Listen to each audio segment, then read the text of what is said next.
கனடாவின் டொரண்டோவில் 2 வாகனங்கள் மோதிக்கொண்டதால் ஏற்பட்ட பயங்கர விபத்தொன்றில் 42 வயதுடைய ஆண் ஒருவர் உயிரிழந்தார். குறித்த விபத்து கடந்த வியாழக்கிழமை இரவு 10 மணியளவில் நடந்துள்ளது.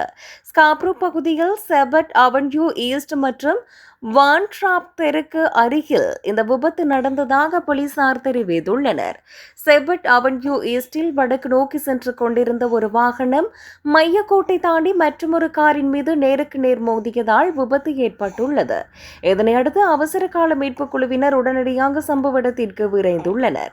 இதன்போது ஒரு வாகனத்தில் பயணித்த 42 வயதுடைய ஆண் சம்பவ இடத்திலேயே உயிரிழந்தார். அதே வாகனத்தில் இருந்த 38 வயதுடைய ஓட்டுநர் உயிருக்கு ஆபத்தான காயங்களுடன் மருத்துவமனைக்கு கொண்டு செல்லப்பட்டார்.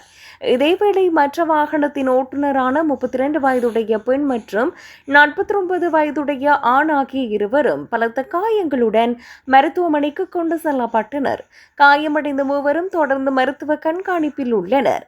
மேலும் இந்த விபத்து தொடர்பில் எந்தவொரு குற்றவியல் வழக்கும் பதிவு செய்யப்படவில்லை என தெரிவிக்கப்பட்டுள்ளது.